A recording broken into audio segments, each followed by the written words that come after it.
The assassin.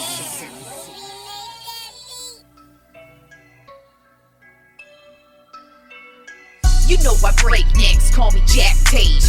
I have no regrets while your life is fading. I'm a crazy fuck equivalent to Satan. When I'm behind the mic, I feel like the greatest. You know I break necks, call me Jack Tate. I have no regrets while your life is fading. I'm a crazy fuck equivalent to Satan. When I'm behind the mic, I feel like the greatest. What up, y'all? You're listening to Sports Talk with Tropp, and I'm your host, Katie Tropp.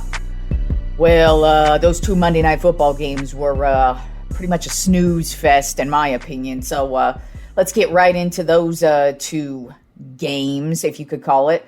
They were like such a slow crawl to the end. It was just insane. Like in the Pittsburgh-Cleveland game, I was like, oh my God, is this game like ever ending? It was just, it took forever. But anyways, let's start off with the New Orleans Saints at the Carolina Panthers. As I had said on Monday's show, I felt like it was going to be a defensive battle, and it was a defensive battle between both teams. Neither offense really looked good at all. They were pretty much stuck in the mud, it felt like. And then at one point, Jamal Williams, the running back for the New Orleans Saints, he got injured, so he never came back in the game. But in steps Tony Jones, the unheard of Tony Jones. He steps right in. He does end up with 2 touchdowns. Not a lot on the ground, but he was the saving grace for the Saints, because other than that, offensively, they looked pretty anemic, as did the Panthers as well. And I mean, you know, like I said, with Bryce Young, he's going to have some growing pains just because he's a rookie. And that Saints defense is damn good. So he had his work cut out for him that night. And both defenses were so good, they actually both each had 4 sacks. So like I said, I knew it was going to be a defensive battle. It turned out to be one. And the New Orleans Saints ended up getting the win 20-17. And then the Cleveland Browns were at the Pittsburgh Steelers. This was another terrible ass game. This was even worse offensively than the New Orleans Saints-Carolina Panthers game. I mean, neither team could do anything on offense. It was just horrible. I will say, though, it's hilarious because I do want Deshaun Watson to fail, and so far he looks like a trash can. I don't know what this dude is doing, but he looks like he's stuck in the mud. That's the way he looks like he's playing. He just runs out of desperation. He doesn't even try to read a defense. You know, lucky for him, he's got Amari Cooper and David Njoku out there to help catch, because those are the only 2 saving graces he has for himself, because other than that, this guy is terrible. He even had 2 face masks called against him when he was running. He grabbed the defender's face mask, so even the dumbest shit like that he gets called for. So he looked pretty terrible, so congratulations to him for being a terrible idiot. And then, of course, Nick Chubb, their running back, the only good thing about the Cleveland Browns offense, he suffered a terrible knee injury and is most certainly out for the season. And who knows, might be a career type of knee injury, just because it is something he has suffered before in his past. But I mean, you never know. These days, you could come back from a lot. But unfortunately, he will not be coming back this season. So that's a terrible blow to this already horrific offense for the Cleveland Browns. But I will say the defensively, both the teams looked really solid. But the Pittsburgh Steelers defense really looked good. Cole Holcomb came right out on the first play of the game, and Deshaun Watson threw him an interception. It was one of those, pops off the receiver's hands and into the cornerback, but still, it was hilarious. It was right off the bat. He scored a touchdown. He was in on a couple other plays as well, causing some turnovers and in on some sacks as well. So the Steelers' defense looked pretty good. And then, of course, you have T.J. Watt, who not only had a sack, but he actually ended up picking up a fumble and running it back for a touchdown, which was the first of his career, which says a lot, because also that night he became Pittsburgh Steelers' all-time leading sack leader. And that says a lot, because we all know the Pittsburgh Steelers are known for one thing and one thing only, and that's being great defensively, and they always have been from the jump. And for TJ Watt to be the all-time sack leader for the Pittsburgh Steelers, that's a straight up badge of honor. And in my opinion, just elevates you to, and I mean, it's very early on in TJ Watt's career, in my opinion, to even be saying this, but it really elevates you to a Hall of Fame type level. So that's just insane from him. But I mean, really, he's the only thing to cheer about for the Steelers, because other than that, their offense is terrible. They were lucky to walk away with the win, which they did. They got the win 26-22. But really, the only reason why they got the win is because Deshaun Watson just handed them the win. He threw a bunch of interceptions. He had this hilarious fumble where he just got the ball. He fumbles the ball, and then as he's going to try and reach for the ball, the defender just like grabs him by the waist and just swings his ass around. And when he gets up, you could just tell he had no idea where the fuck he was and just had this hilariously dazed and confused look on his dumbass face. But it was pretty hilarious to watch. And he just straight up gave this game away. I mean, it was all him. So that was pretty funny. But the Steelers were lucky to walk away with one. And it might be a minute before they get another win, because offensively, it's just bad for the Pittsburgh Steelers.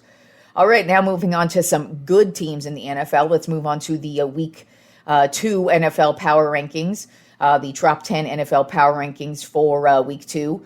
Let's start it off with no changes at the top this week. That would be my Dallas Cowboys. 2-0, undefeated, the best team in the league. And I know you can make arguments for them and the Niners, but you know what? It's my Tropp 10 NFL Power Rankings. You see that name, that last name is my last name, so I can put whoever I want up there. But, you know, they do actually have the stats to back it up when it comes to a lot of things. But them and the Niners are close, and you could really make an argument for either team. And luckily, in about a month here, we're going to get to see them prove it on the field rather than just talk about it. But until then, we could just talk about it. And I've got the Cowboys at number 1, of course. And it's just this defense, man. I mean, really, overall, the Cowboys are an extremely balanced team, at least at this point in these first 2 games. Defensively, they are the best defense in the league. They are just the quarterback's running everywhere. The running backs getting caught behind the line. It's really difficult for you to really even have a big play on them. The cornerbacks are really shutting down the receivers. And then, of course, we have Micah Parsons, the beast Micah Parsons. So defensively, the Cowboys just look really good right now. They lead the league with 5 interceptions. They also have 4 forced fumbles. And then they're tied for the league lead with, believe it or not, the Washington Commanders with 10 sacks. So Cowboys defense looks great. And then you turn to the offensive side of the ball. And in my opinion, Mike McCarthy is doing a stellar job so far calling the plays. I really love that they've just slowed down the offense just to really make it easier for Dak Prescott, which is what you need to do. We don't need to make any insane, stupid plays. You just need to, you got CeeDee Lamb right open over there in the flat, or you've got to just turn around and give the ball to Tony Pollard, or, we've got so many weapons. And then, of course, we've got the solid offensive line as well. So, and then, of course, the special teams. The special teams just looks as good as we did last year. We were blocking punts, blocking field goals last year, and now this year we've already got a blocked field goal for a return for a touchdown, and the new kicker looking pretty solid. So, I mean, the Cowboys looking pretty damn good, at least 2 weeks into the season. Then at number 2 on my Tropp 10 NFL Power Rankings, the San Francisco 49ers. Overall record in 2-0 right now. And talk about defense. Their defense ain't nothing to fuck with either. I mean, they are so good. They're all over the field.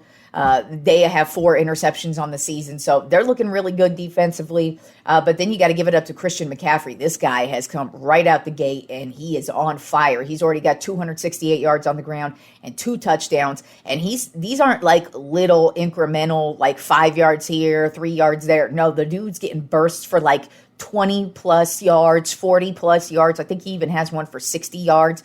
So Christian McCaffrey is just looking really solid so far.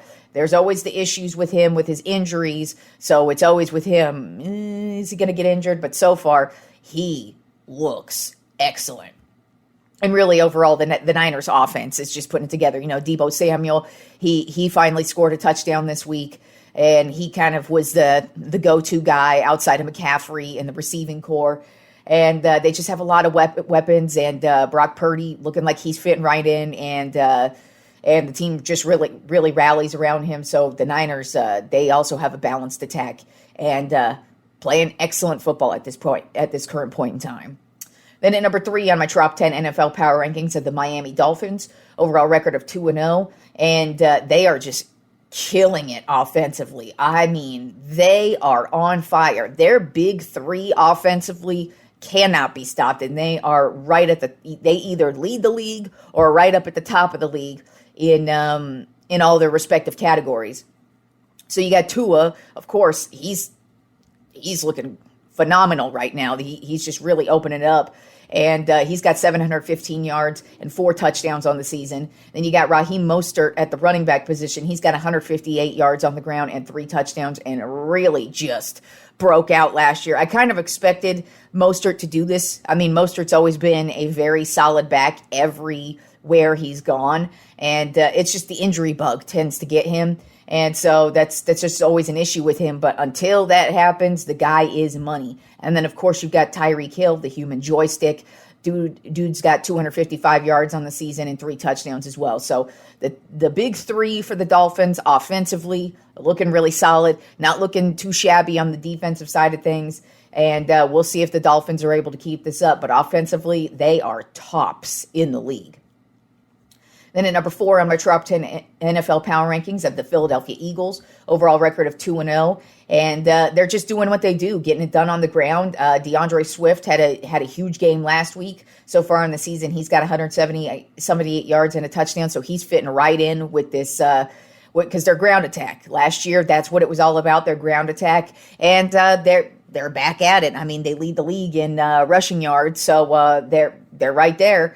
But also defensively, that's where I had the questions with the Eagles because they are getting up there. But so far, the reason why they've won these 2 games is because of that defense. The defense is making it hard for every quarterback. They're forcing turnovers. They're getting sacks. And they also have 6 forced fumbles on the season. So, and that leads the league. So they really, they're looking really solid defensively. Offensively, they aren't what they, you could tell they're still working it out still. I mean, now that the starters don't play in the preseason, the first month of football really is kind of sloppy because everybody's still kind of finding their way, even if you're a solid team like the Eagles, who are just coming off of a Super Bowl loss. So, they were the best team in the NFC all last year. So it's not like they're a terrible team, but you still have to work your way into the season. And, they've got a new offensive coordinator. So they're still doing that. But I think they need to really go back to just having Hurts run a lot. I don't know why they've gone away from that these last couple of games, but still they're 2-0. So I'm sure they will figure things out. Then at number 5 on my Tropp 10 NFL Power Rankings of the Baltimore Ravens, overall record of 2-0. And Lamar Jackson just having a really solid year right now. He's got 406 yards and 2 touchdowns passing. And he's just been extremely efficient. He's not missing. And then, he's got his new rookie out there, Zay Jones. And and he looks like he's going to do well. OBJ, of course, got injured this week. So we'll see if that kind of continues to be a theme for him. It really has been a theme for him for quite some time now. So who knows if they're going to be able to rely on him. But I mean, that's kind of the Ravens thing over the last 5 seasons is they just have to overcome the injuries, and they actually usually do. So as long as they've got Lamar Jackson, I think they're a solid team. And right now they look really good. And then, of course, defensively, they're usually always tops in the league, and so far they are really shutting it down. Then at number 6 on my Tropp 10 NFL Power Rankings of the Kansas City Chiefs, overall record of 1-1. And speaking of teams that, we all know are good but need to find their way, is the Chiefs. I mean, I completely forgot that they lost Eric Bieniemy in the offseason, their offensive coordinator. And so I just thought it was weird that their offense just hasn't been as electric as normal. It's not bad. It's not terrible. I mean, Patrick Mahomes is still having a great season. He's got 531 yards, 4 touchdowns passing so far. So he's having a great year. It's all on him, of course, and he's making the big plays. Defensively, they look a lot better than they have in the past. This might actually be the best Chiefs defense in the Patrick Mahomes era. So who knows? That could be a good thing. But offensively, they've looked very odd and just haven't had the same spark. And, you kind of thought game one, it might have been because Kelsey was out. But when I really actually thought about it and put 2 and 2 together, and I was like, oh, yeah, Bieniemy is no longer with the Chiefs. That does change things up. Even though Andy Reid really is the play caller, he's like the main, he technically is the offensive coordinator, and Bieniemy was kind of like the secondary guy, but still, you could tell Mahomes really respected Bieniemy. And not that he doesn't respect Reid. He obviously respects him too. It's just, you could tell they had a really solid relationship. And so it's obviously different this year for the Chiefs, but still one of the best teams in the league. And like I said, defensively, they're looking really good. And now that they got Chris Jones back, who knows? This could be one of the top teams defensively in the league. Then at number 7 on my Tropp 10 NFL power rankings at the Jacksonville Jaguars, overall record of 1-1. They haven't been too bad. I feel like they look like a Doug Peterson team. They look much improved, which is what you're supposed to do. But defensively, it's kind of shocking to me how good they are defensively, because I thought, they were going to be an offensive force, but so far it's really been all about their defense. So far their defense actually has 4 forced fumbles on the season, so they're really actually getting at the ball and setting up the offense in good field position. So that's really been helpful, and it's just what I expected from the Jaguars. And so far, they played the Chiefs well, even though they lost to the Chiefs last week. They played them well all the way till the end, and so it's not like it was a runaway from the Chiefs. They were right there and could have easily taken that game away from the Chiefs, but they did not. Then at number 8 on my Tropp 10 NFL power rankings, a team I'm not really sold on, but they're still in the power rankings for me, and that's the Detroit Lions, overall record of 1-1. And, they lost this week. And it wasn't a terrible loss, but it's still like, this is what Detroit does. That's why I didn't believe in them at the beginning of the year. They'll get the win against Kansas City, but then they'll lay an egg against the Seattle Seahawks at home and get beat at home in overtime. And that's what the Lions do. So until they change that narrative, I really can't believe in them. But they are still here in the power rankings because they are a solid team. I mean, that offensive line is probably the best in the league. So they do have that going for them. Then they have their defense, which isn't terrible. And they do play with heart. So there's a lot of positive things to say about the Lions, but it's just as I've said about them. I can't believe in them until they actually give me something to believe in. And their loss week 2 against the Seattle Seahawks actually wasn't surprising at all to me. It was kind of laughable, and I laughed and just said to myself, this is why I don't believe in you guys. But who knows? There's plenty of season left, but that's why Katie don't believe in the Detroit Lions. Then at number 9 on my Tropp 10 NFL power rankings, a team I did not think I'd be talking about at all this season. Now, this might be the last week, or they might hang around for a couple more weeks, but I did not think I was going to be talking about the Tampa Bay Buccaneers. They are 2-0 right now, and, Baker Mayfield's actually playing really, really well. He's not really being careless with the ball.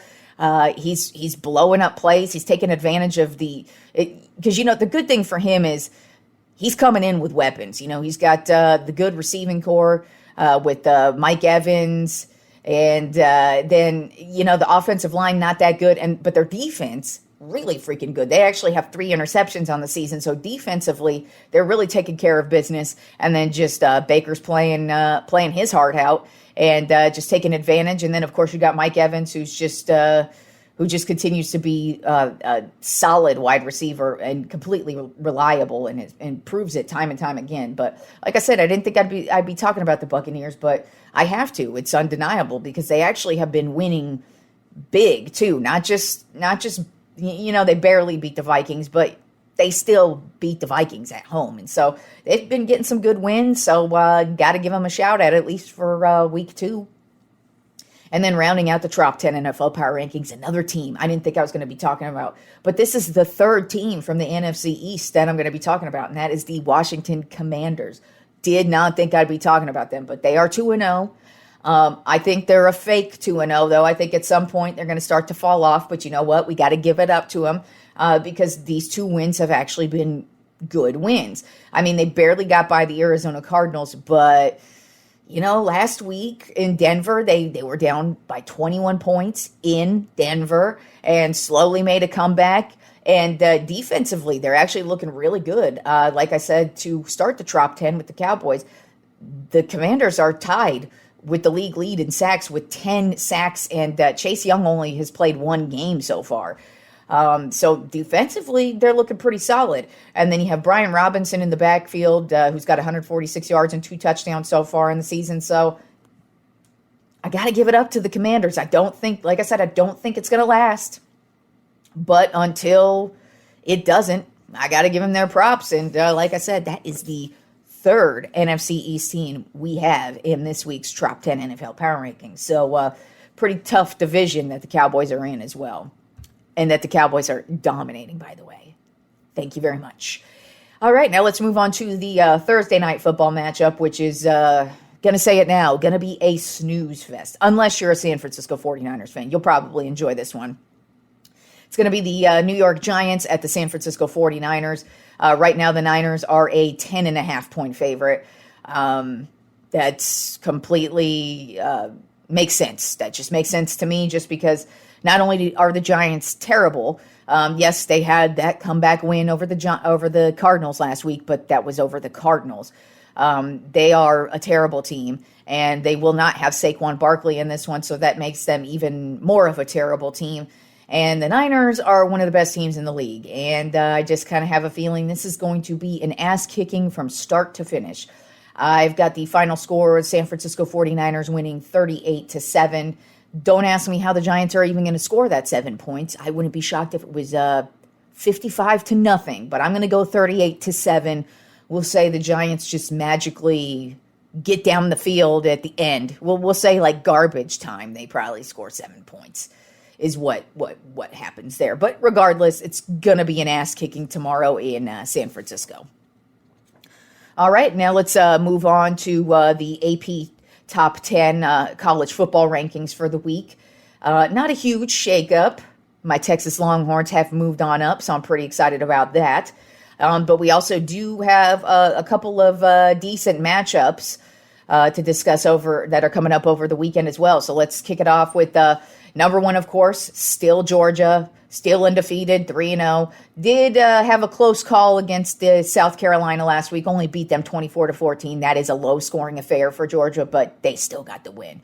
And they will be playing against UAB this weekend. Then at number 2, we still Michigan. They are 3-0. Survived without Harbaugh. Actually did great without Harbaugh. Harbaugh just won last week 31-6, and they will be going to play Rutgers this week, and Harbaugh will be back, so no issues there for Michigan. Then at number 3, my Texas Longhorns. Hook 'em horns, motherfucker. We keep moving on up, and it is spectacular. I love to see us up here. Love to see us in the playoff position, but I mean, we've got a long way to go, but love to just see this team moving up. They've been starting off slow offensively every game so far, and a lot of people have issues with that, but to me, I don't think it's a big deal. Defensively is what I really like to see from the Longhorns, is that they are actually making tackles. It's been a huge issue for them for many seasons now, and it's just nice to see them defensively really step it up. It's nice to see them not make really stupid plays offensively, especially at the quarterback position. Quinn Ewers is having a solid year. So I'm excited what I'm seeing from my Longhorns, but we still got a long way to go. And we are at Baylor this week, so please do not overlook the rapists of Baylor. Then ranked at number 4 this week, we have Florida State, who just looks fucking fantastic so far on the season. They're 3-0. They did barely just eke by Boston College over the weekend, but they still won 31-29, and they will be at Clemson over the weekend. Clemson ain't even ranked anymore. That's how bad Clemson is this year. But still, if I'm FSU, you do not overlook Clemson. So I still think that's going to be a good matchup. Not a ranked opponent matchup, but it's FSU better have their head on a swivel and make sure they don't lose to Clemson, because they are at Clemson, not in Florida. Then ranked at number 5, we have USC. They're 3-0, and they just keep on rolling, and they will be at ASU this weekend. Then ranked number 6, we've got Ohio State. They are still undefeated at 3-0, and they just also keep on rolling. And they have a big game this weekend against number 9 ranked Notre Dame, and they will be at Notre Dame. It's going to be a really good matchup, but I'm still leaning towards Ohio State. I think Ohio State's a much more solid team, but hey, man, don't be shocked if we get a really good game and maybe a really solid upset from Notre Dame, because Notre Dame actually isn't having a bad season at all. It's just, I don't know if I trust them against Ohio State, but we'll see. You know, Notre Dame has not beat Ohio State since, I think, 1936 or something crazy like that, so it's been a minute, so you're due, Notre Dame. Then ranked at number 7, we have Penn State. They are 3-0, and they just keep on rolling as well. They play 24 ranked Iowa this week, so they actually do have a pretty decent opponent, but I mean, it's Penn State. They're playing really well. I expect them to get the win. Then ranked at number 8, we have Washington. They're 3-0, and they are having a great season as well. They play Cal over the weekend. And then at number 9, we have Notre Dame. They are having a great season, and they're 4-0 because they played in week 0, of course, in Ireland, I believe. And so yeah, they're playing against OSU, so they are at home. I feel like that's a big advantage for them, but I don't know. You ain't beat them since the 30s, so you got to show us something. But still, Notre Dame looking pretty solid this year. And then rounding out the AP Top 10 in college football this week is the Oregon Ducks. They are 3-0, and they are having what you would call a typical offensive year for Oregon. You know, they had a couple seasons where they were down there, but they seem to be back on their offensive game, and they have Colorado, number 19, Deion Sanders and company, coming to town. So this is a huge test for Deion Sanders and company. Now, real talk, what Deion has done with Colorado so far, in and of itself in 3 weeks, is amazing. Just because that team was 1-11 last year, Colorado ain't been shit, and just the ratings that they're getting are insane for their games. I mean, last week was the most streamed game ever on ESPN's streaming platform against Colorado and Colorado State at like a 9 o'clock time slot too. So that just goes to show you how exciting this team is and how exciting Deion's made it. But the turnaround has been excellent, just because, like I said, Colorado has been a laughingstock forever, but they were 1-11 last year. They were one of the worst teams, hands down. And to get 3 wins already, it's an accomplishment. But you know, Coach Prime, he ain't taking just those 3 wins. You know he's got his team ready for Oregon. But I would not be surprised if they come back down to earth this week. But I'm going to be rooting for Coach Prime and Colorado, because they've been so much fun to watch. His son Shador has been so much fun to watch. It's just great to see what Deion's done so far for Colorado, and looking forward to another good game for him. I mean, I didn't watch last week's just because the Longhorns were on too, so I'm Longhorns over everyone, of course, so that's what I was going with. But I watched the first 2, and I'm sure I'm going to watch this one if it's on TV. But I never thought in my life I'd be looking forward to watching Colorado-Buffalo games. But Coach Prime has absolutely done that. But that's no surprise at all. You know why? Because that's what he did when he was in the NFL. Hell, that's what he did when he was in baseball. And that's just what he does. We all want to watch him regardless of what he's doing. So keep it up, Coach Prime. Looking forward to the matchup this week. But regardless of what happens, I feel like it's an accomplishment it's been a good season already for Colorado as it is. All right, guys. So that is the show. Enjoy Thursday night football, and we will talk week 3 on Friday.